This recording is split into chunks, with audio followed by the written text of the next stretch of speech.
आधी रात का वक्त था। काले वस्त्र और माथे पर लाल सिंदूर मले एक स्त्री आधी रात को शमशान में कुछ विचित्र साधना में लीन दिखाई दे रही थी।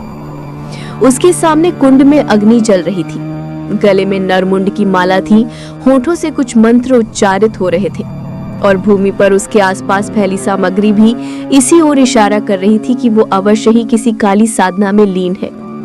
काफी देर तक अपने तंत्र मंत्र में लीन रहने के बाद वो अपनी आंखें खोलती है। उसका चेहरा किसी मायावी रोशनी से प्रकाशित हो रहा था और आंखें ऐसी लाल चमक रही थी जैसे उनमें कोई दीपक टिमटिमा रहे हो। एकाएक उस स्त्री का शरीर अकड़ने लगा और उसके मुंह से कुछ अजीब सी आवाज सुनाई देने लगी। ऐसा लगता था कोई काली शक्ति उसके शरीर को अपने कंट्रोल में करने की कोशिश कर रही है। अपने ऊपर नियंत्रण करते हुए उस स्त्री ने यज्ञ कुंड में पड़ी गर्म राख को अपनी मुट्ठी में उठाया और एक ही झटके में अपने मुंह में भर लिया। गर्म राख को अपने मुंह से चबाते हुए वो किसी राक्षस की तरह भयावह नजर आ रही थी। उसका मुंह राख से लथपथ हो गया था और आंखें पहले से भी ज्यादा लाल नजर आ रही थी। उस राख को किसी तरह निगलने के बाद अब धीरे धीरे उसका अकड़ा हुआ शरीर सामान्य होने लगा। अचानक ही कुछ आवाजें उस स्त्री के कानों में पड़ती हैं, जिन्हें सुनकर वो अपने चारों ओर नजर दौड़ाती है तो आसपास का नजारा देख उसके होश उड़ जाते हैं। गांव के लोगों ने लाठी डंडों के साथ उसे घेर रखा था और वो सब धीरे धीरे उसके और करीब आते जा रहे थे। तभी भीड़ में से एक आदमी के चिल्लाने की आवाज सुनाई दी। आज तो अपनी आंखों से देख लिया ना सबने इसका असली चेहरा। मैं कहता हूँ इससे पहले कि ये गांव के और नौजवानों को निगल जाए, इसका खेल यहीं कर खत्म कर दो। ये बिल्कुल ठीक कह रहा है। इस औरत के रंग ढंग देखकर कोई भी ये बता सकता है कि ये एक डायन है। अरे जिस शमशान में दिन के उजाले में भी कोई स्त्री अकेले आने का साहस नहीं करती, वहाँ ये औरत आधी रात को ना जाने क्या टोना टका कर रही है।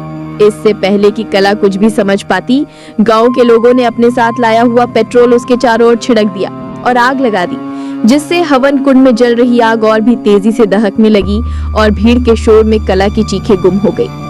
कुत्ते की मौत मारी गई, हमारे गांव पर टोना करने चली थी, डायन कहीं की। अरे मुखिया जी, आज जाकर उन सब लोगों की मौत का बदला पूरा हुआ जिनको उस डायन ने मार डाला था। भगवान का शुक्र है कि अब गांव में कोई बेमौत नहीं मारा जाएगा। कला को मौत के घाट उतारने के बाद गांव वाले बेफिक्र होकर अपने घरों में आकर चैन से सो गए थे। अगले कुछ दिनों तक गांव में कला की मौत चर्चा का विषय बनी रही। हर किसी की जुबान पर कला की ही कहानी थी। कुछ दिन बीत गए थे। सर्दियां धीरे धीरे रफ्तार पकड़ रही थी। वो शायद अमावस्या की रात थी। मोहन अपने कमरे में गर्म कपड़े पहनकर बस अड्डे की तरफ जाने की तैयारी कर रहा था कि अचानक उसे अपने आंगन से किसी बिल्ली के रोने की भयानक आवाज सुनाई देती है। सुनिए जी, इस बिल्ली की मनहूस आवाज से तो मेरी आंखों की नींद ही भाग गई है। आप जाकर भगाइए ना इसे, उसके बाद अपनी बस पकड़ने जाना। पत्नी की बात सुनकर मोहन एक डंडा लेकर अपने कमरे का दरवाजा खोलता है और आंगन की तरफ जाकर डंडा खटखटाने लगता है। तभी उसे अपने सामने एक काली बिल्ली नजर आती है, जिसकी आंखें हरे रंग की थीं और किसी हीरे की तरह चमक रही थी। बिल्ली लगातार मनहूस आवाज में रोती ही जा रही थी और मनोज को घूर रही थी। मनोज बिल्ली को डंडा दिखाता है तो बिल्ली गुर्राते हुए उसके डंडे पर छलांग लगा देती है, जिससे घबराकर उसके हाथ से वो डंडा छोड़कर नीचे गिर जाता है। बिल्ली के इस तरह से हमला करने के कारण मनोज बुरी तरह से घबरा जाता है और वापस अपने कमरे में लौट जाता है। अरे इतना भी क्या घबरा रहे हैं, बिल्ली ही तो थी, जंगली जानवरों का कुछ पता थोड़ी ना रहता है। और वैसे भी अब उसकी मनहूस आवाज आनी बंद हो गई है, लगता है भाग गई। आप जल्दी से निकलिए, वरना रात वाली बस छूट जाएगी तो फिर अगली सुबह सवेरे ही मिलेगी। मोहन अपनी बहन से मिलने शहर जा रहा था, जिसके लिए उसे आज रात को ही बस अड्डे से बस पकड़नी थी। पत्नी के समझाने के बाद वो बाइक से बस अड्डे के लिए निकलता है तो गांव के बाहर पुलिया पर एक बार फिर से उसे वही हरी आंखों वाली बिल्ली नजर आती है, जो कुछ देर तक उसके सामने खड़ी रहकर गुर्राती रहती है और फिर वहां से गायब हो जाती है। अगले दिन सवेरे, अरे पूजा, तेरे मनोज का शव मेरे खेत में पड़ा मिला है। पूरा शरीर नीला पड़ा हुआ है, लगता है किसी ने खून चूस लिया हो। हरिया की बात सुनकर पूजा पछाड़े खाकर रोने लगती है, लेकिन कोई भी ये नहीं समझ पा रहा था कि आखिर अचानक मनोज को हुआ क्या था। धीरे धीरे 1 महीना बीत गया। आज फिर से अमावस्या की रात थी। गांव में रहने वाला हरिया देर शाम अपने खेत से गांव को लौट रहा था कि तभी उसे पुलिया के बीचों बीच एक काली बिल्ली दिखाई देती है। बिल्ली की हरी आंखें किसी कीमती मणि की तरह जगमगा रही थी। अचानक ही बिल्ली उसे देखकर बुरी तरह से गुर्राने लगी बिल्ली को इस तरह से उसकी ओर गुर्राते देख अब तो हरिया को थोड़ा डर लगने लगा। वो किसी तरह उसे वहां से भगाता है और तेज कदमों से अपने घर लौट आता है। क्या बात है, ठंडे मौसम में भी पसीने से भीगे हो, सब ठीक तो है ना जाने कौन बला पीछे पड़ी थी आज, बाल बाल बच गया। पुलिया से एक काली बिल्ली पीछे लगी हुई थी। इतना भगाया लेकिन बार बार मेरे सामने आ जाती है। मुझे तो वो कुछ और ही लग रही थी। अरे भगवान का नाम लो जो आप घर पहुंच गए। छोड़ो वो सब, जाओ हाथ मुंह धो लो, खाना लगाती हूँ। हरिया अपने आंगन में हाथ पैर धोने के लिए निकलता है, तभी उसकी दर्दनाक चीख चारों ओर गूंज जाती है। हरिया की चीख सुनकर उसकी पत्नी दौड़ते हुए आती है तो देखती है हरिया के गले में कोई नुकीला हथियार धंसा हुआ था। हरिया जमीन पर मरा पड़ा था और चारों ओर खून बिखरा नजर आ रहा था। पति को इस हालत में देखकर हरिया की पत्नी नीलू छाती पीट पीट कर रोने लगती है। कुछ ही देर में आधा गांव हरिया के घर के बाहर जमा हो गया था। सत्यानाश हो जाए उस काली बिल्ली का। बिल्ली नहीं, डायन है वो, जो मेरे हरिया को खा गई। हरिया ने बताया था, पुलिया से ही पीछा कर रही थी उसका। क्या कहा? काली बिल्ली? याद आया, जिस रात मनोज की मौत हुई हमारे आंगन में भी एक काली बिल्ली आकर रो रही थी। बस अड्डे की तरफ निकलने से पहले वो बिल्ली को भगाने गए थे, लेकिन उस बिल्ली ने उल्टा मनोज के ऊपर हमला बोल दिया था। नीलू बिल्कुल सही कह रही है, जरूर ये बिल्ली किसी शैतान का रूप है। नीलू और पूजा की बातें सुनने के बाद अब तो गांव में एक नई दहशत फैल गई थी। काली बिल्ली के नाम घर से ही गांव में लोगों की रूह कांप जाती थी। पिछले 2 सालों में गांव के 5 लोगों की इसी तरह बिल्ली के कारण मौत हो चुकी थी। बिल्ली का खौफ इस तरह से गांव वालों के ऊपर हावी होने लगा था कि जो सक्षम थे वे गांव छोड़कर कहीं और बसेरे की तलाश में जाने लगे थे। मुझे ऐसा लगता है इस गांव पर कुछ बहुत बड़ा संकट है।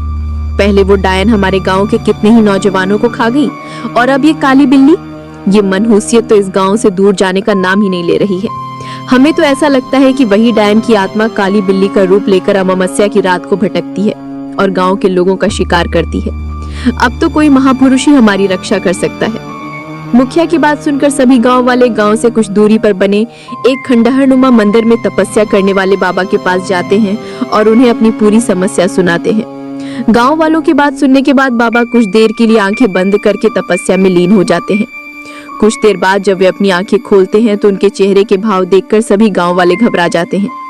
तुम लोगों का शक सही है, वो काली बिल्ली कला ही है जिसे तुम लोगों ने शमशान में जिंदा जलाकर मार डाला था। लेकिन तुमने जो देखा वो अधूरा सच था। आज मैं तुम्हें पूरी सच्चाई बताता हूँ। कला कोई डायन नहीं बल्कि एक साध्वी थी, किंतु अपने ज्ञान से उसने जान लिया था कि गांव पर भारी खतरा मंडरा रहा है। गांव में बहने वाली नदी के किनारे लगे पीपल के पेड़ पर एक ब्रह्म राक्षस ने अपना ठिकाना बना लिया था और अलौकिक शक्तियों से टकराने के लिए तंत्र मार्ग अपनाना पड़ता है। आध्यात्म के जरिए उनसे निपटना संभव नहीं है, इसीलिए उसने तंत्र की सिद्धियां करना शुरू कर दिया। उसकी सिद्धि का परिणाम था कि उसे पहले ही खतरे का आभास हो जाता था। 2 साल पहले, इतनी रात कहाँ जा रहा है, तेरा समय अनुकूल नहीं है, अगले 2 दिन तुझ पर भारी है, जा अपने घर लौट जा। कला की चेतावनी देने के बाद भी अगले दिन उस व्यक्ति की नदी के पास लाश बरामद होती है। हर बार कला चेतावनी देने आती, लेकिन फिर भी अगले दिन उस व्यक्ति की मौत हो जाती। अब तो पूरे गांव में ये चर्चा होने लगी कि आखिर कला को समय से पहले कैसे पता चल जाता है कि किसी व्यक्ति की मृत्यु होने वाली है। गांव वालों ने अब कला के ऊपर नजर रखना शुरू कर दिया था और तभी गांव वालों को पता चलता है कि कला आधी रात को शमशान में जाकर तंत्र साधना किया करती थी।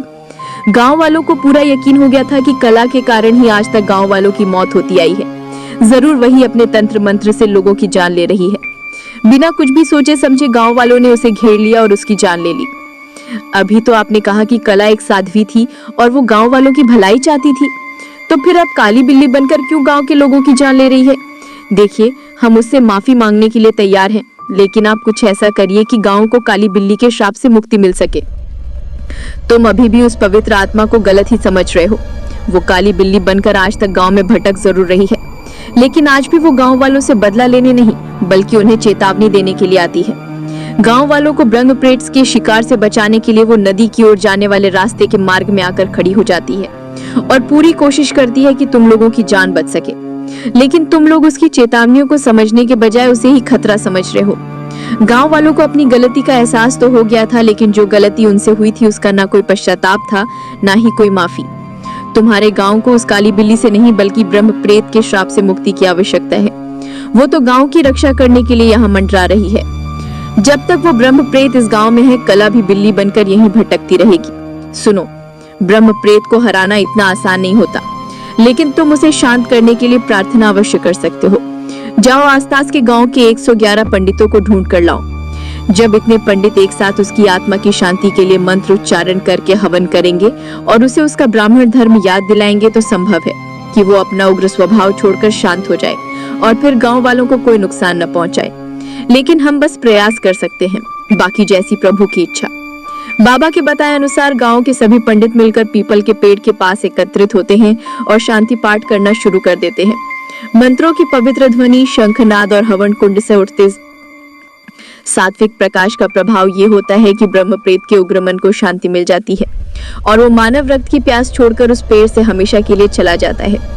ब्रह्म प्रेत के गांव से जाने के बाद कला की भटकती आत्मा को भी शांति मिल जाती है और उस दिन के बाद गांव वालों को वो काली बिल्ली कहीं नजर नहीं आती। गांव के ऊपर से मनहूसियत के बादल हट चुके थे, लेकिन अनजाने में गांव वालों के हाथों से हुए बात के बोझ ने उनके मन को अभी भी अशांत किया हुआ था। इसलिए वे कला को उसका सम्मान दिलाने के लिए गांव में एक मंदिर बनाते हैं, जहां साध्वी कला की मूर्ति रखकर हर रोज फूल चढ़ाकर लोग अपने अपने परिवार की सलामती की दुआ मांगते हैं। गांव वालों का पूरा विश्वास है कि साध्वी के होते उनके गांव पर कोई आपदा नहीं आ सकती। गांव के लोगों का दावा है कि आज भी उन्हें कोई विपदा आने से पहले उनके आसपास वही काली बिल्ली दिखाई देती है।